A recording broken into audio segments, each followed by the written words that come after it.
This is Dr. Kim, licensed clinical psychologist and host of Love to Heal. Today we have a phenomenal guest. Her name is Jamie Ohlsen. She's an actor, producer, and a film and TV executive. Thank you so much for being here today, Jamie. Thanks for having me. So Nice to be exciting. with you. It's been amazing watching your journey. You've grown so much in your career. You really are on your grind. You're very disciplined. And a lot of those traits I would love for everybody to hear about and see your journey because it's been a while and you've been just growing day by day incredibly. Thank you so much. I appreciate that. I feel the same about you, by the way. Um, yeah, so I guess I'll start from way back when, childhood. I've always been sort of a hustler, so to say. Um, I remember when I don't know if you remember when pogs were a thing back when we were younger. Yeah. Yeah, so I realized that pogs were a thing, and so I had created just a little story to give you kind of an insight into my mind. So I had created. I asked my mom if I could create like a pog tournament in our garage, right? And so I hired like a door person, which I made the door and the wall out of cardboard, and I hired a door person for like 50 cents to watch the door, and then people had to pay to get into the garage, and then therefore create, like do the tournament and all that stuff. And I think I must have made like $50. And back then, when you're young, that's a lot of That's money, right? everything. Yeah. Oh, yeah. That's everything. And what I did with that money is I went ahead and I took all the kids in the neighborhood. Like I took them out. We went to the skating rink. We went to the movies, and I bought them food and stuff. And that kind of gives you an insight of how I think. So I like to make money, and then I like to give it away. I love to give, basically. That's so my drive actually comes from me wanting to give. Mm. And so it makes me very happy to give, and that's like an insight to how I am. And till this day, I do so many different things. Some of the things you mentioned, some people think I'm crazy, and maybe I am, but I'm wired that way. I can't just do one thing. If I do one thing, I get really bored. I don't know how to do just one thing. Mhm. Um, and it's exciting. I love adventure. It's adventurous to try new things, and to get good at things, and to watch yourself grow, and to dig deep, and to challenge yourself. And yeah, that's what I love to do, and I'll continue doing that to the day I die. Yeah, if I am not shocked by what you did as a child at all. Like that's a picturesque of like who you would be at that time. And I love the fact that like you're doing this because at the end of the day, you want to add value. Like my ultimate goal would be to just be able to 100% be a philanthropist, but the Yeah. journey is like very enterprising to get there. And Oh that's, yeah. yeah, and I respect you so much for that. How do you think you became an enterpriser though? Was that in your genes? Was your family like that? Were your parents You know, enterprising? actually, I didn't get it from my parents. My mom, she's from the Philippines, and she came to the United States when she was 16. She met my dad, who's European American, and they barely I don't even think they graduated high school. Yeah, so they weren't into school at all, or into anything about. They weren't into learning at all. They were actually more of a like the artist side of things. Okay. Um, where I got like my business mindset and my tenacity and my problem solving skills, and sort of like the bigger picture would be from my aunt. So my aunt, who's like my second mom, it's my mom's youngest sister. She is a boss. I mean, she she still is a hustler to this day, but she taught me a lot. She made me strong. I used to be really sensitive, and I am still sensitive on the inside, but now I have like this tough Yeah. exterior, right? So now I can, like, nobody can mess with me, Right. and I thank her for that. But yeah, I get it from her. I moved with her when I was 17, and that's when I got into real estate and mortgage lending, which I still do to this day. And she would literally make me cry every day. I would cry like a baby every day because I was so soft from my mom. My mom would coddle me and baby me. Yeah. And my aunt just toughened me up. She was like, and I wanted to go back home, and she's like, you're not going anywhere. We're going to toughen you up. And she did. And I thank her for that. That's amazing. Yeah, I kind of have a parallel with that because my mom was really nurturing as well. And then Mm-hmm. it was about at 17 when I started to have to be a little bit more resilient, a little bit tougher. Like I realized the Yeah. whole world isn't kind, Kim. So I had, Yes. and what I Yes. call it with like clients is nice people problems, like literally, legitimate. Oh yeah. Oh Like yeah. this is what you have to figure out, that the whole world doesn't have that same purpose that you do, or maybe Right. they came from a different place and maybe they didn't have the luxury of just thinking about adding value all the time. Right. Yeah, No, it's and it's a luxury, yeah. And yeah. I'll say that I think the key, because I've gone far, I've been very vulnerable and sensitive, and then I went the other way too, where I went too hard, Uh-huh. right? I It's a literally balance, felt, isn't it? Mhm. and it transferred into it transferred into my dating, where I literally felt like I could not feel for anyone. I felt like I had no heart. Mhm. So much so that there was one time where I was gonna seek therapy and be like, I was gonna let the therapist know I don't know if I have a heart. I feel nothing.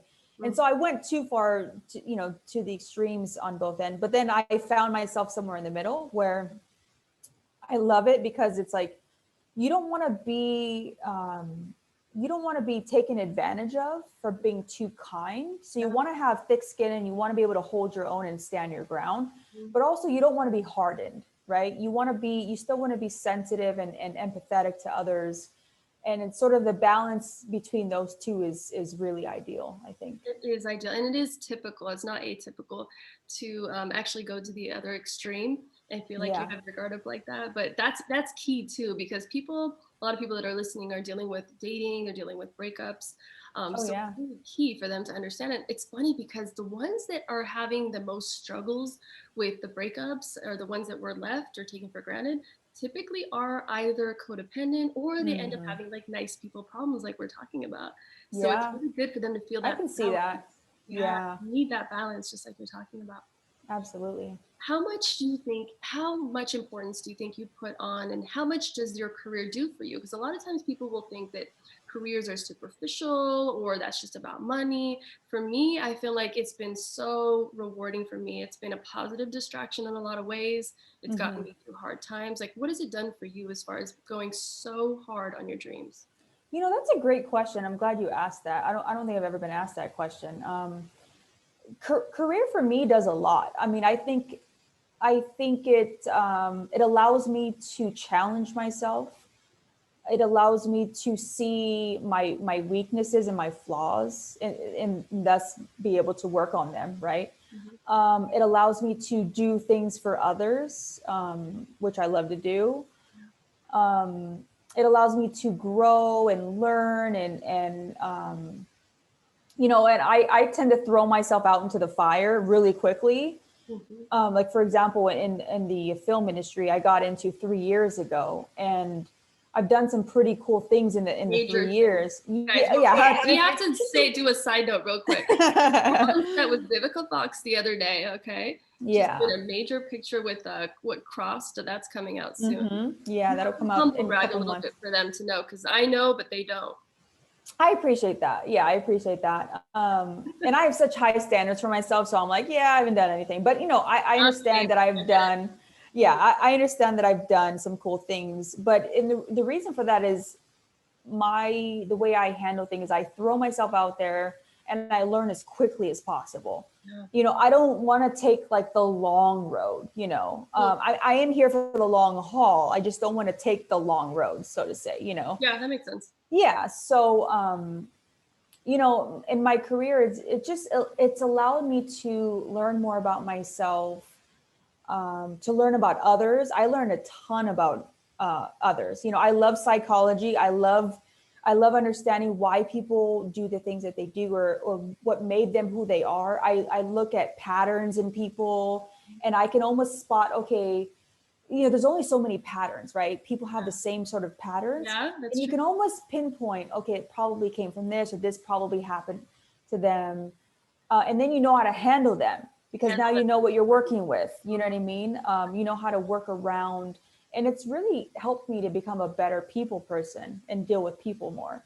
Yeah. You know, those are just some of the things that it's helped me with.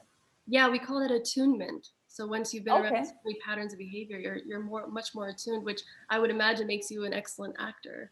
It helps. Yeah. It helps. Yeah. Have you noticed, like, does it do anything for you? I don't know this part of the craft at all, but like, does it help you overcome certain like pieces of emotional pain or obstacles in your own life? Like, does working on that craft do it? Or is it more the product of like what's happening in your career that does it for you, that helps you overcome things emotionally? Like, what does the acting do for you? So acting for me, I think it's different. It probably is different for everybody, right? So, but for me personally, um, acting from, I think in my life, I told you, I went from like being very vulnerable and like sensitive and outwardly so, to being very hardened. And I think I still struggle, even though I want to say that I don't, I still struggle with the hard exterior, right? Like Mhm. I remember I was getting I had a flat tire, and the guy came from AAA, and he was like, he looked at me and he goes, "Are you a police officer?" And I go, do I look like a police? I was in basketball shorts and like, I'm like, do I look like a police officer? And my girlfriend, my partner, calls me Yeah, that all the time. She calls me a cactus. that's She's like, you're hard on the outside, but you're soft on the inside, you know?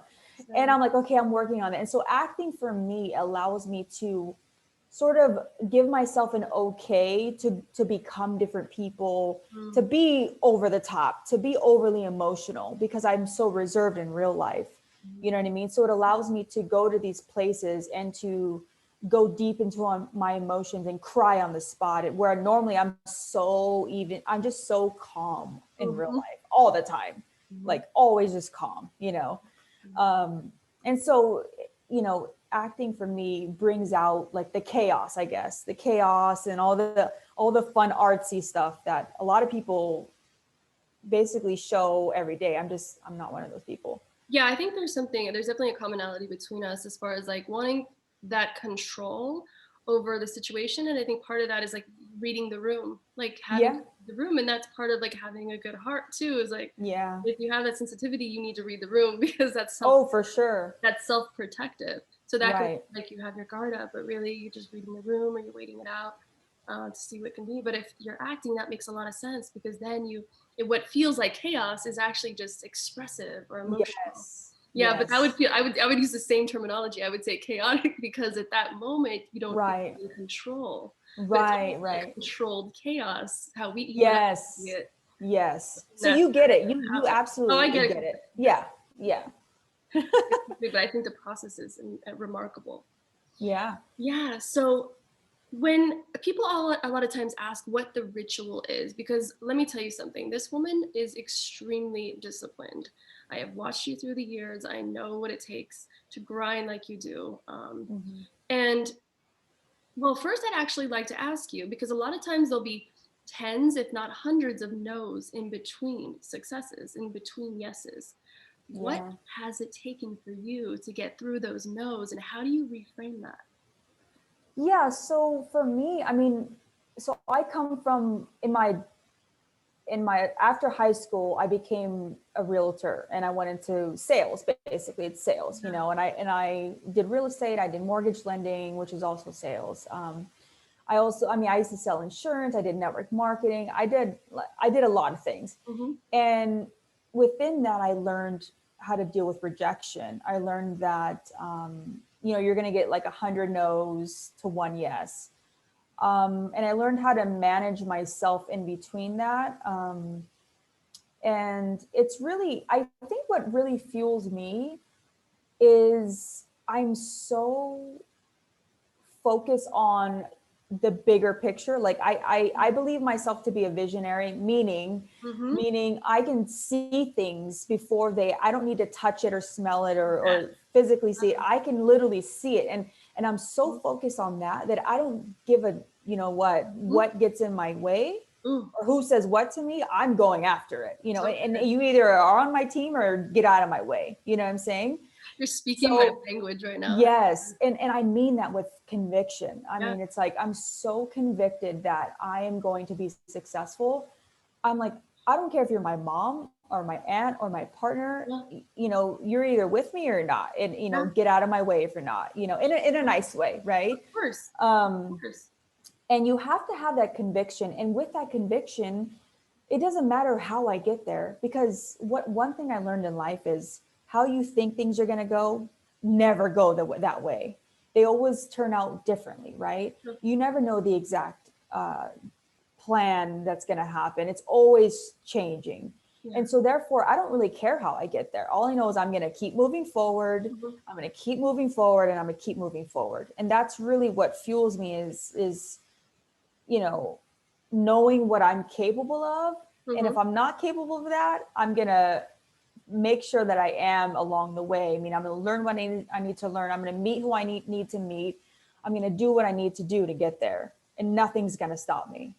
Yeah, I Yeah. love that you made the point of even family members, because a family member can have really good intentions and say, "Hey, you know what, Jamie, you need to take a year off. I think you're going too hard." But no, and right away I would do the same thing. And that's not my thing. Like, it's Yeah. okay if I feel a little burned out in the moment. Like, I can change this around where it feels more like a flow state. And I imagine you'd be the same way. Like, someone says Right. something, it's like, that's not my thing, because we just don't stop.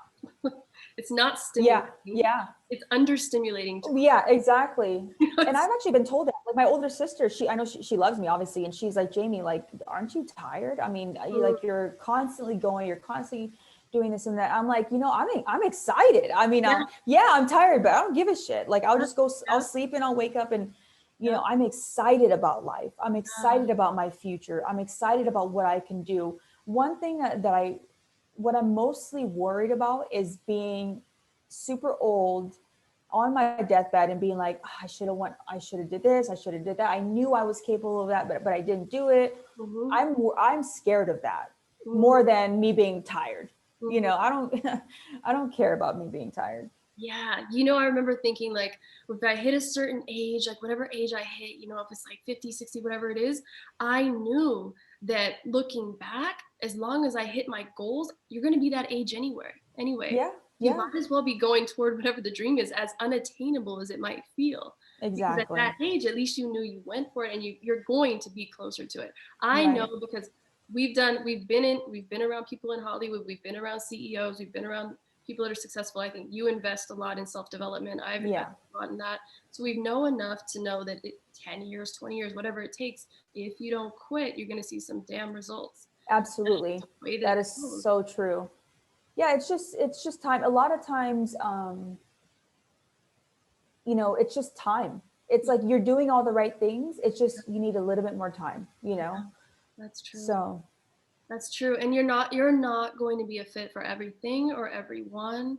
right. And you better just love it and love your process and be into what you're doing, because people feel that and emanates. So, like, Yeah. it's almost like they start making room for you the more you're feeling yourself on a very Oh, for genuine sure. way, right? Yeah. That is so true. That is so true. When you are in your lane and you're doing your thing, Yeah. people become attracted to that, Yeah. because they see you doing your thing and you're not worried about anybody else. And and people really are attracted to that. Now, I will say that I didn't really feel this confident about my direction until I found the film industry, I mean, I was always very driven. I was always, always, but I definitely did feel like something was missing. Mm. Um, and, when I finally took the leap to get into acting and producing and all of that, that's when it really just all clicked for me. I'm like, oh, this is what I'm talking about. It's like, it fulfills me in ways that I've never been fulfilled before, you Mhm. know? Mhm. Um, Because I do what I do, as soon as I saw that you made that shift into arts, and I knew you had the hustling background, it yeah. all came together. I was like, she's gonna Oh, yeah. she's gonna make things happen. And the rate Yeah. at which you've made things happen it really is. It does surpass a lot of people and what they can do. And it doesn't mean everyone needs to do that on your level or as quickly. Yeah. That's just your thing. That's what's Everyone has their own path, everyone has their own path. but they give themselves a good 10 years. You gave yourself 3, like, Yeah, well, yeah, and Right. I did research. I did research on, okay, how long does it take for somebody, I call it the turn, right? The turn in their career where, okay, they make it or whatever you want to call it. And it's typically around 10 years. And I'm like, yeah, I'm not waiting that long. There's no way. Maybe, I'm already waiting that long. yeah, she's like, nah, I'm not gonna do that. Yeah. So, again, me being a little controlling, I'm like, let me see what I can control and let me work on that. So instead of just me being an artist, and waiting for a yes or waiting for someone to say, okay, we hire you. I'm like, I'm going to hire myself. I'm going to do my own producing. Definitely. I'm going to find a partner. I'm going to put myself in my own stuff and create my own lane. I have to tell you, like, how important that is, extremely important. And I think people really see the end product. And what they'll do is they'll start attaching a variable to why you became successful. And that variable is usually a misnomer. Like, so if you are successful because you were driven or you're efficient, they might say, you're successful because of looks, or you're because of your intellect, Yeah. or they won't even understand the variable or what the process is like. But Yeah. that flow state, the flow that you get into when you're working, it's obvious, like everything you're doing, like the big smile on your face, like you're excited. That journey is enjoyable. It's not something where you're trying to compete with other people. You're literally just making your own goals, your own move. Right. And it's like you're painting a picture. You're really literally painting a picture for your own life. And Yeah, that's true. Yeah, it is very enjoyable. Mhm. Even with all the no's and the rejection, and I've gotten some really big auditions that you would know what they are. Of course, I can't talk about them, but and I didn't get them, and it's like whatever. Just keep going. But I'm having a blast. I notice, and just seeing the incremental progress in terms of like my acting ability, and also me being a producer, and now me being an executive in another company. Mhm. I'm just, I always look back, and that's one thing I do a lot. I look back and I'm like, wow, just last week, I look at how far I've come from last week or the week before that, or even a couple months ago. And Mhm. I love looking at the progress because it also keeps me going, and it knows that I'm in the right direction. Yeah, definitely. I've been talking about this lately on almost every podcast, but because you have attained some success, some real success, what have you learned about other people around you when they're not in a good place? And on the other hand, what have you learned about people that are in a good place? Like, what is it that you've seen as far as you attaining some success, and how people react? And keep it raw. You can keep it real here. Yeah. How are people reacting to you? This is your space to let me know, like, what's been going Yeah. on around you. You know, it's I've gotten different reactions. I remember when I first told my mom and my sisters and my cousins, my aunt, and even my partner that I wanted to act. Um, you know, everyone was like, "Oh, yeah, that's cute and all," and but when people think of an actor, they don't think of you. You're someone being an actor. You just can't see it, right? So there's the immediate. Well, yeah, just do that on the side. It's fine. Do it like it's like go play basketball or something. Go Right. do it on the side. And I'm like, no, you guys don't understand. Okay, I'm trying to go all the way with this. You do not get it, They and should know better too. yeah, they should have known better. But Uh, when people are that close to you, they can't see you like that. That's true. That is very. Yeah. Mhm. So I got that a lot, and even up in so kind of maybe like a year ago or 6 months ago, people in my close family were still like questioning me and my intentions, and whatever. But and then also friends, I noticed like people I meet on set, and at first of all it's all buddy buddy, and then they start to see me progress, and then there's the I hate to use the word jealousy, but I don't Competitive. know what it envy or whatever it is. Mhm. People start to unfollow me, which is fine, I don't care, but I notice it. People start to unfollow me just for no reason. Mhm. Maybe people get irritated by your success, They do. especially when they're frustrated. They Thank you, get Jamie. That is yes. so good for people to hear, because everyone listening to this on some level is going to experience that. Oh yeah. That there, and it could be 5 years from now, 10 years, but you are going to experience exactly what Jamie just said. Yeah. People And are you have to irritated by it's going to success. come. It's Mhm. going to come. If you have any level of success, you're going to have a slew of people, some that are jealous of you, some that are envious, some that think that somehow you're only that successful because I don't know, whatever it is.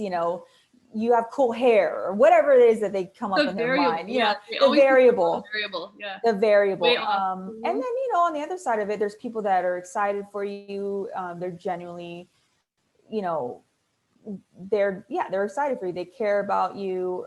They congratulate you. But I hate to say it, but I feel like there's more of the negative people than there are the positive people rooting you on, it is what it is. I mean, people, it's like a mirror. Like your success can be a mirror to someone's failures. And I never try especially to, people that have been in your own neighborhood or been in your circle, your right, network, or people that have been in the industry longer than you, correct. but for some reason you're doing something different. And here's the thing about me, I always try to help people. Like I've casted I know people you in do. my movies. Yes. I've helped bring on people to different projects, and I've helped people make money and all these things, and they haven't been cast for things in years, Yep. And I'm always trying to, when we're on set, I'm always trying to teach them something or whatever. But you can only do so much for somebody, right? At some point they have to do something for themselves. Right. And I really learned something I already kind of knew, is a lot of people are very selfish, That's hard to look at the world like that, right? Yeah. But it's okay, right? Because you and I are both selfish, right? We're both, but I feel like everyone's selfish. But if you can learn to manage your selfishness, and I believe in like reciprocal relationships, right? So it's like, hey, I'm gonna help you out, you help me out, we have a reciprocal relationship, we're there for each other, then it's fine, But if it's just like one way, a lot of times it's one way, and it's so obvious that it's one way, and they have no shame about it either. That's when it gets frustrating, It's going to be one way a lot of times with someone like you, because you are trying to add value to the world, like genuinely to your relationship. Yes. Like when we're self-centered, it's because we're in a flow. Like we're just trying to be like thinking about ourselves because we're in a flow. But at the end of the day, like it's for good, it's because we're better people when we're going for our career, and the end product's going to end up being like value add in whatever realm. Like hopefully that's a massive realm, because that's just more people that we can touch. Yeah, you're right about that. Yeah, that's true. Their lives. But you're right. But yeah, that was difficult for me to realize that there was a lot of self-centeredness in the world, like more than my primary caretaker would ever demonstrate to me. So my worldview shifted a couple of times as I grew up, like hit certain levels. No, it's true. And as we can, I can't even imagine people that are like uber successful, which I don't really want to be. I don't want to be like uber successful, because then you just can't even live, right? Right. But I can't even imagine, how even your own family, people you care about, start to treat. I've heard of horror stories, and because I am preparing to be successful, I am preparing myself for that mentally and emotionally. And I hope I can handle it, pretty well when it comes, but it is what it is. I mean, we're all flawed, None of us know what the heck we're doing, we're just trying to figure it out. Absolutely. You have obviously a process, a mental process. I can just imagine what you are thinking on a daily basis. And a lot of times people are thinking about what rituals you're engaged in the morning. But I think what's more fascinating is what's going through your mind. Like, what are you thinking, and what are you allowing yourself to think of in the morning and throughout the day to keep you motivated, to keep you in that right space? Yeah. So one thing I do not do is I call it, I do not allow myself to sit in, can I cuss? Yes. Okay. I do not allow myself to sit in my own shit for that long. Okay. So what I mean by that is, let's say, I get rejected, meaning I don't get a part, or something happens, whatever it is. I allow myself to feel whatever it is that I need to feel, literally for no more than 5 minutes. And sometimes 5 minutes is too long, because I've trained myself, I've trained my mind, and I've trained just my body to not be in that space for that long. And I think that does me a lot of good, because I feel like too many people sit in their own shit for too fucking long, too long. Agreed. It's like now you're just rolling around in it, like eating it up, it's too long, and the way I look at that is, why spend the energy? Because you're spending energy there. Why spend it there when you can spend it on solving the problem? That's You know true. what I mean? Mhm. So my mindset every day, like people get annoyed by me that I'm so positive. They're like, you're so positive, you're annoying. And I can tell people get annoyed by that. I don't really give a shit, to be honest, you know. I feel like the world's so negative in a lot of ways, you know what I mean? So that's my biggest thing is I do not sit in my shit for long. I'm always like, how do I solve this? What, you know, here's the problem. What's the solution? And then in terms of, you know, now does that mean that I don't have bad days or days where I feel a little down or, you know, I'm human, right? Of course I do, but I don't allow it to take over. You know, I almost sort of, let's say I'm feeling anger or some sort of negative emotion. I almost look at it from a third person's perspective and I evaluate it. I'm like, wow, that's interesting. I'm feeling anger right now. Where I wonder where that's coming from. Where do I feel it in my body? Mhm. I wonder what triggered that. What did I do today? What did I eat today? What happened? So I look at it like that. I don't attach myself to it. It's not me. It's just something that I'm feeling. I'll And tell you why you're good at that though, because your belief system is aligned with someone that can feel the Mhm. disappointment, feel the sadness, feel anger, and then go to solution focus because your belief system is so strong. And that's Mm, where the shift has to be made is the belief system about who you are and what you're capable of. And as soon as right. that's a little bit more solid, and that takes work, but when it gets solid to the degree of where you are, Jamie, that's when you can actually just sit there for 5 minutes, 10 minutes, feel, at least you're feeling there, Yeah, yeah. allowing that disappointment to seep in, and then moving on to solution focus. But you're able to speed that up just like I would be able to do Right. because your belief system is such that you know one obstacle is not going to be the biggest deterrent to your success. Yeah. Yeah, I love that you say. I love that. See, you're more eloquent when you speak. I love that you phrase it like that and you put it that way because you know I have a tendency to. I love watching YouTube videos on like people that are addicts, right? Because my sister was. I guess you're always an addict. Once an addict, always an addict. But she's clean now. She's been clean for a year, thank Right. God, and she's doing really good. But but I'm still like obsessed with why people self-sabotage and why is it that they want to self-destruct all the time, right? And I'm like, I'm really fascinated by that, you know. And I think you're right. I've boiled it down to the belief of they have of themselves. Yeah. That's really what it comes down to, you know, because you could know what you need to do, but if you don't feel if you don't believe that you deserve it or that that's who you are, then you will always revert to who you believe you are. Agreed. That's the same thing with relationships. Yeah. You're going to actually start believing the people that speak negatively of you. You're Mm-hmm. going to be drawn to the partners that actually are more emotionally abusive because that aligns with your either your mood state or your belief system or both. Oh, that makes sense. Yeah, Yeah, that's that makes amazing. sense. That's Love it. yeah. Well, I mean, I could talk to you all night long. Yes. I know you are a busy woman, so I have to let you go. But I do want to know what are the upcoming projects that are exciting you right now? Yeah, so I have a horror film called Captured Awakening. We are almost done shooting it. We're going to do some pickups on it, but we have billboards going up. You'll see them in LA and Las Vegas and New Awesome. York. Mhm. Um, that's exciting. And then I have Cross that you mentioned is coming out within by summertime. It'll come out. Captured will come out in it's horror, so it'll come out in October. Okay. I'm also then I have an action film called Wrong for Right and another horror film that I'm starring in as well, which we plan on shooting this year. So those will probably come out next year. Yeah. We got to Yeah. look out for Cross. Do you know where that's going to be distributed yet? Um, it'll be probably on Netflix or Hulu, one of Yeah, those. we got to look out for Cross. I can't wait Yes, for that one. yes. Just I'm excited. follow my Instagram. You'll see it there. Yeah, you got to follow. So where can they find you? Yeah, so on Instagram, I'm at Jamie Ohlsen. That's JamieOhlsen. Also, you can find me on Facebook. Just look up Jamie Ohlsen. Twitter, same thing, Jamie Ohlsen. And that's it. You're amazing. Yeah. You're inspiring the world, and you're doing it because you have a greater purpose. And I'm so glad that you came on with us today. Thank you so And much. I'll definitely talk to you soon. Talk to you soon.